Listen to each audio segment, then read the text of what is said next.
I've got a very important update to bring you about the so-called convoy-related arson in an apartment building in Ottawa that frankly never was.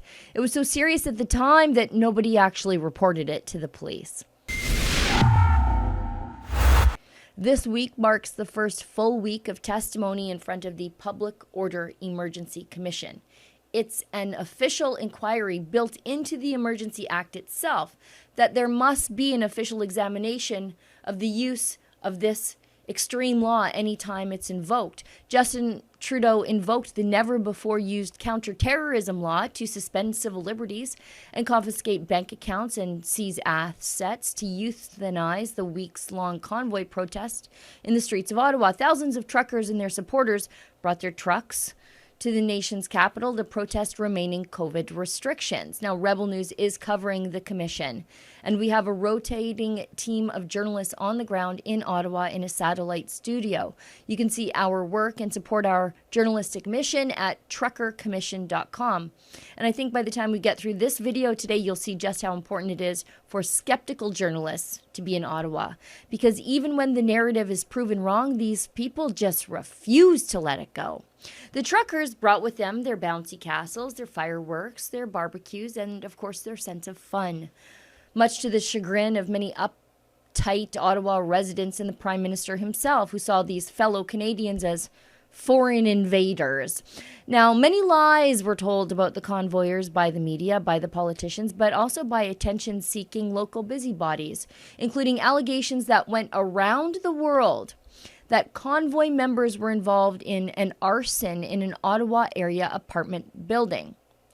Allegations were that these freedom-loving maniacs tried to burn down an entire apartment block while people slept. It was first published by a random account on Twitter in a long, hand-wringing screed about how he just didn't want to say these things, but he had to. He included surveillance photos. And then it was all picked up by the eager-to-lie Trudeau-colonized bailout media. Even the mayor of Ottawa, Jim Watson, repeated the lie as gospel that convoyers tried to incinerate people as they slept in their beds. Look at this. Yesterday, we learned of a horrific story that clearly demonstrates the malicious intent of these protesters occupying our city. At 5 a.m., and this was captured on the building's video, on Sunday morning, two young at the lobby of the building on Lisgar Street, where they proceeded to light fire starter bricks near the elevators before taping up the door handles so residents would struggle to get out during a fire. Thankfully, no one was hurt, but this story could have ended very, very differently. It's extremely disturbing and points to a desire to harm our residents and obvious criminal intent, which I know the Ottawa Police Arson Unit is now investigating. I cannot stress this enough, and I hope this message gets through to the truckers. The lives of individual, innocent people are at stake right now, right here. La vie de nos résidents vulnérables est en jeu et cette occupation doit cesser tout de suite. This occupation must cease right away. Under these damaging demonstrations, I want to thank you, and I ask you to continue to show patience and courage during these very challenging times. The behavior we've witnessed severely contradicts Canadian values. It's not representative of the good men and women in the trucking industry who are currently hard at work making sure our grocery store shelves are full.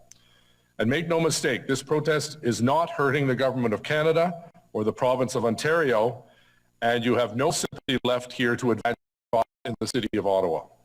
Who are you hurting is anxious and vulnerable residents, and this should not be their fight. Now, the people who repeated that lie just can't find a way to back away from it. Even after police investigated and found that the arson, as small as it was, wasn't an attempt by anybody from the convoy to roast people in their sleep. Far left-wing radical Ottawa mayoral candidate Catherine McKinney even refuses to acknowledge that she might have gotten this wrong, even after the police investigated and found otherwise. Take a look at this. And you're aware that two individuals were both charged with arson and a number of other offenses. That's correct. And in both cases, the media release indicated that they were not associated with the convoy, correct? Yes, I did not agree with that, but that is what the media release said. Now, a little bit of additional information came out about the fake arson attempt in the Trucker Commission this week. You see, every day the Commission publishes documents on their website, and every day at Rebel News we go back and read them after already sitting through hours and hours of testimony. And the other media don't do this.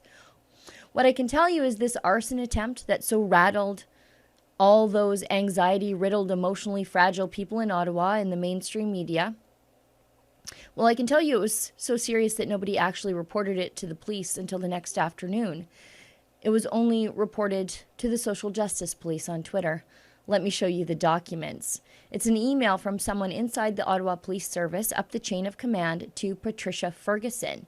She's the deputy acting chief under former Chief Slowly. Superintendent, now they mean superintendent of the building and not of police, called PRU at 2:34 in the afternoon to report the fire.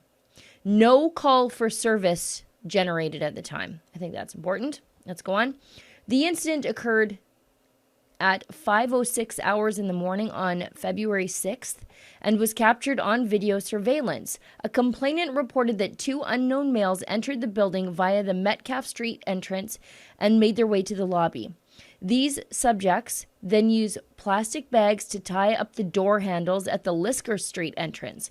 Complainants stated the subjects lit a few fire starter briquettes on the carpet in the lobby, and they exited the building via the Metcalfe Street door. Complainant indicated that at 5:19 hours, so just 13 minutes later, I guess, an unknown male entered the building and kicked the briquettes in order to put out the fire.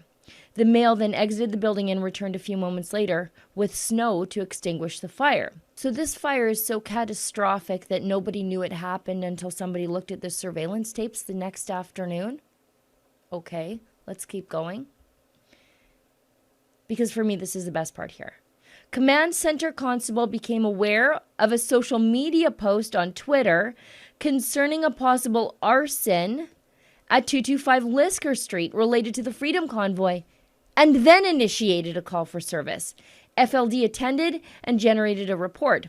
Information gathered from the complainant suggested that the fire may be related to the convoy demonstrators. By the way, I hope that person is charged with mischief for providing false information to the police. Let's keep going. No briefing note was completed at the time. Arson is investigating and will complete level 2 today. Now, for clarity, two separate individuals were charged by the first week of April. Neither were associated with the convoy, and as Rex Murphy writes in the National Post, won't anybody do the right thing and apologize for these lies? Why aren't these grassroots blue-collar Canadians deserving of honest treatment? For Rebel News, I'm Sheila Gunn Reid.